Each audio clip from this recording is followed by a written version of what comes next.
Good evening my dear students. आप सभी को बेस्टा कॉम्पिटेटिव क्लासेज के यूट्यूब चैनल पे ऑपरेशन मंजिल के सेकंड सीरीज में स्वागत है। आप सभी से उम्मीद है कि आप सभी जरूर देखे होंगे और आप सभी को अच्छा भी लगा होगा। तो आप सभी जो है वो तैयारी करें इसी तरह से।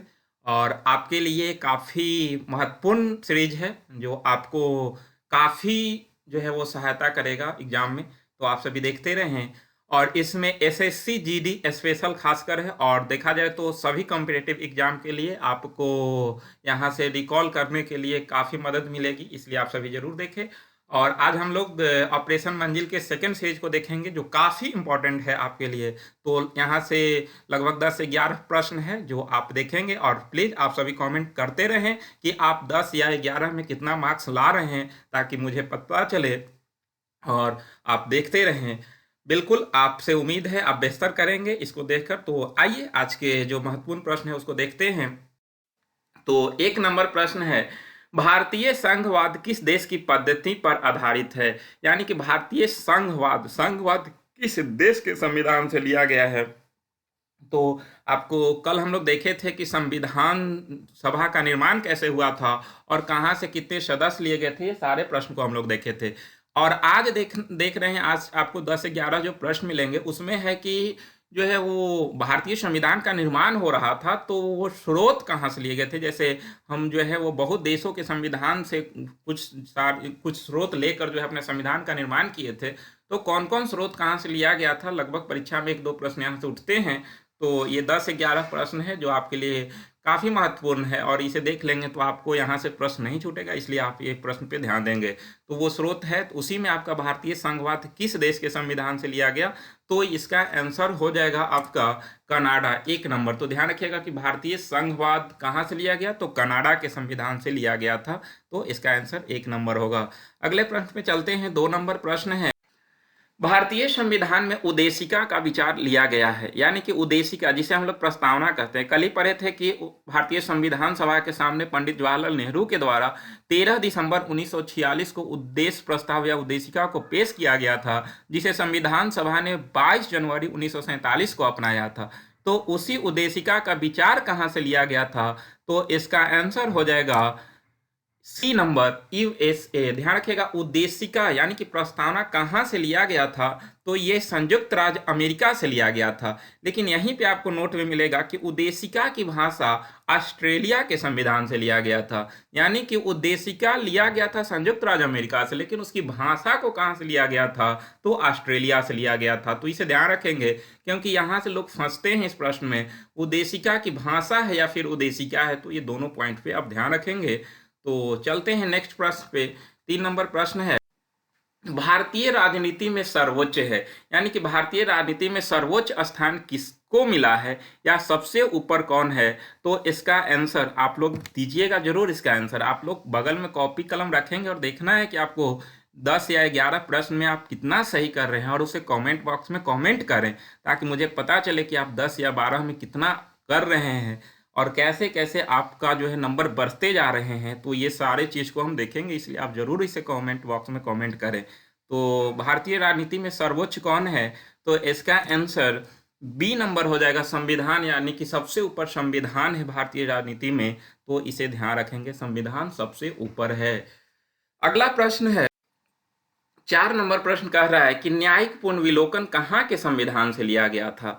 यानी कि जब संविधान का निर्माण हो रहा था तो न्यायिक पुनर्विलोकन कहाँ के संविधान से लिया गया था, तो इसका आंसर होगा ए, यूएसए। यानी कि संयुक्त राज्य अमेरिका से न्यायिक पुनर्विलोकन को लिया गया था, जिसका चर्चा हमारे इंडियन कॉन्स्टिट्यूशन में किया गया है। तो ये ध्यान रखेंगे, न्यायिक पुनर्विलोकन संयुक्त राज्य अमेरिका के संविधान से लिया गया है।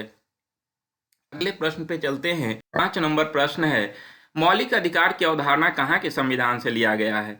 तो आपको पता होना चाहिए कि हमारे कॉन्स्टिट्यूशन में जो है वो भारतीय संविधान के भाग 3 में मौलिक अधिकार की जिक्र किया गया है, जिसमें 12 से 35 अनुच्छेद तक मौलिक अधिकार का जिक्र किया गया है। तो हमें बहुत सारा मौलिक अधिकार मिला हुआ है। तो ये मौलिक अधिकार, ह्यूमन राइट जो है वो कहाँ के कॉन्स्टिट्यूशन से लिया गया था, तो इसका आंसर होगा संयुक्त राज्य अमेरिका। बहुत इंपॉर्टेंट प्रश्न है ये, बहुत परीक्षा में लगभग यहाँ से प्रश्न उठते रहते हैं। तो यहाँ से ध्यान देंगे कि मौलिक अधिकार की अवधारणा संयुक्त राज्य अमेरिका के कॉन्स्टिट्यूशन से लिया गया है, यानी कि इसका आंसर 1 नंबर यूएसए हो जाएगा, ध्यान रखेंगे। अगले प्रश्न पे चलते हैं, 6 नंबर। संविधान में समवर्ती सूची किस देश की देन है? यानी कि समवर्ती सूची, 3 प्रकार की सूचियां हैं संविधान में, वह है राज्य सूची, केंद्र सूची और राज्य सूची, संघ सूची और समवर्ती सूची। संघ सूची में जो है वो केंद्र सरकार कानून बना सकती है, राज्य सूची में राज्य कानून बना सकती है, समवर्ती में दोनों बना सकती है, लेकिन ज़्यादा जो है वो वरीयता केंद्र के कानून को दिया जाता है। तो इस तरह से ये सूची यानी कि समवर्ती सूची जो है ये किस देश की देन है, कहाँ की कॉन्स्टिट्यूशन से समवर्ती सूची को लिया गया है? तो इसका आंसर हो जाएगा आपका 1 नंबर, यानी कि ऑस्ट्रेलिया के संविधान से समवर्ती सूची को लिया गया था। यह भी काफी महत्वपूर्ण प्रश्न है, समवर्ती सूची किस देश की देन है? तो ऑस्ट्रेलिया की देन है, ध्यान रखेंगे। अगले प्रश्न है 7 नंबर। राज्य के नीति निर्देशक तत्व का अवधारणा कहाँ के संविधान से लिया गया है? यानी कि जब कॉन्स्टिट्यूशन का निर्माण हो रहा तो राज्य के नीति निर्देशक तत्व को कहाँ के कॉन्स्टिट्यूशन से लिया गया है? तो ध्यान रखिएगा, इसका जिक्र भारतीय संविधान के भाग 4 में किया गया है, राज्य के नीति निर्देशक तत्व, जिससे जो है हमारे देश के अंदर आर्थिक और सामाजिक स्थिति की स्थापना होता है। अगर हम बात करते हैं तो मौलिक अधिकार राजनीतिक लोकतंत्र की स्थापना करता है, लेकिन नीति निर्देशक तत्व जो है वो आर्थिक और सामाजिक लोकतंत्र की स्थापना करता है। तो इस तरह से काफ़ी महत्वपूर्ण है, बहुत बार पूछा गया है प्रश्न की राज्य के नीति निर्देशक तत्व कहाँ की कॉन्स्टिट्यूशन से लिया गया है? तो इसका आंसर हो जाएगा 1 नंबर आयरलैंड, ध्यान रखेंगे। तो 1 नंबर आयरलैंड इसका आंसर हो जाएगा। अगले प्रश्न पे चलते हैं। 8 नंबर प्रश्न कह रहा है कि मौलिक कर्तव्य कहाँ की कॉन्स्टिट्यूशन से लिया गया है? तो अभी हम पहले देखें कि मौलिक अधिकार कहाँ के संविधान से लिया गया था। तो मौलिक अधिकार संयुक्त राज्य अमेरिका से लिया गया था, लेकिन मौलिक कर्तव्य, तो मौलिक कर्तव्य को जो है वो पूर्व सोवियत संघ के संविधान से लिया गया था। ध्यान रखिएगा, मौलिक कर्तव्य अभी देश के अंदर जो है वो 11 हमें प्राप्त है, 11 मौलिक कर्तव्य है, और मूल संविधान में मौलिक कर्तव्य नहीं थे। पहली बार 42वां अमेंडमेंट हुआ था कॉन्स्टिट्यूशन में 1976 ईस्वी में, उसी में मौलिक कर्तव्य को पहली बार जोड़ा गया था। तो मौलिक कर्तव्य को वंश सिंह समिति के सिफारिश पर 42वां संविधान संशोधन 1976 के तहत जोड़ा गया था, जिस समय 10 मौलिक कर्तव्य को जोड़ा गया। फिर बाद में जो है वो अटल बिहारी वाजपेयी के समय में फिर से एक मौलिक कर्तव्य को जोड़ा गया, तो इस 86वां संविधान संशोधन के तहत। तो इस तरह से वर्तमान में मौलिक कर्तव्यों की संख्या 11 है, लेकिन मूल संविधान में मौलिक कर्तव्य एक भी नहीं थे। पहली बार 42वां अमेंडमेंट 1976 में 10 मौलिक कर्तव्य का जिक्र किया गया था। जबकि मौलिक अधिकार की अगर बात करें तो वर्तमान में मौलिक अधिकार 6 हैं, जबकि मूल संविधान में मौलिक अधिकार 7 थे। तो 44वां संविधान संशोधन 1978 में मौलिक अधिकार में जो आपका संपत्ति का अधिकार था उसे निष्कासित किया गया, और उसे जो है वो 300 क में डालकर एक कानूनी अधिकार बना दिया गया, ध्यान रखेंगे। तो मौलिक अधिकार अभी आपके पास 6 है और मौलिक कर्तव्य आपके पास अभी 11 हैं। मूल संविधान में मौलिक अधिकार 7 थे, लेकिन वर्तमान में 6 हैं। मौलिक कर्तव्य मूल संविधान में एक भी नहीं था। पहली बार 42वां अमेंडमेंट 1976 में 10 मौलिक कर्तव्य की व्यवस्था किया गया, और अभी वर्तमान में मौलिक कर्तव्यों की संख्या 11 हो चुकी है। तो ध्यान रखेंगे, ये प्रश्न पूछ लेता है कि वर्तमान में मौलिक कर्तव्य कितने हैं, तो 11, और वर्तमान में मौलिक अधिकार कितने हैं, तो 6। अगले प्रश्न पे चलते हैं, और यहाँ से एक नोट और है कि संविधान संशोधन कहाँ से लिया गया था। तो यानी कि संविधान संशोधन, तो ये दक्षिण अफ्रीका के संविधान से लिया गया है, ध्यान रखेंगे। दक्षिण अफ्रीका से संविधान संशोधन के आर्टिकल 368 में जिक्र किया गया है, और उसी में जो है वो आपका ये दक्षिण अफ्रीका के संविधान से लिया गया है, ध्यान रखेंगे। अगला प्रश्न है 9 नंबर। कौन सही नहीं है? कौन सही नहीं है? तो यहाँ से आपको निकालना है कि कौन सही नहीं है। विधि का शासन इंग्लैंड के संविधान से लिया गया है। विधि द्वारा स्थापित प्रक्रिया जापान से। सी नंबर है कि केंद्र राज्य संबंध कनाडा से, और आपातकाल अमेरिका से। तो यहाँ से आपको निकालना है कि इनमें से कौन सही नहीं है, यानी कि कौन गलत है। बाकी 3 सही होगा, 1 गलत होगा। तो इसका आंसर हो जाएगा डी, यानी कि आपातकाल। आपातकाल जर्मनी के संविधान से लिया गया है, ध्यान रखेंगे। आपातकाल को कहां से लिया गया है, तो जर्मनी से लिया गया, और बाकी तीनों सही हैं। विधि का शासन इंग्लैंड से, विधि द्वारा स्थापित प्रक्रिया जापान से, केंद्र राज संबंध कनाडा से और आपातकाल जर्मनी से, जबकि मौलिक अधिकार को अमेरिका से लिया गया है।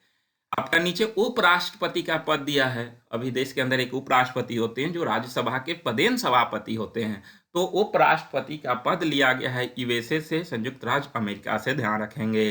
तो ये आपका इसका आंसर डी हो जाएगा। अगला प्रश्न है 10 नंबर कि इनमें से कौन सही है।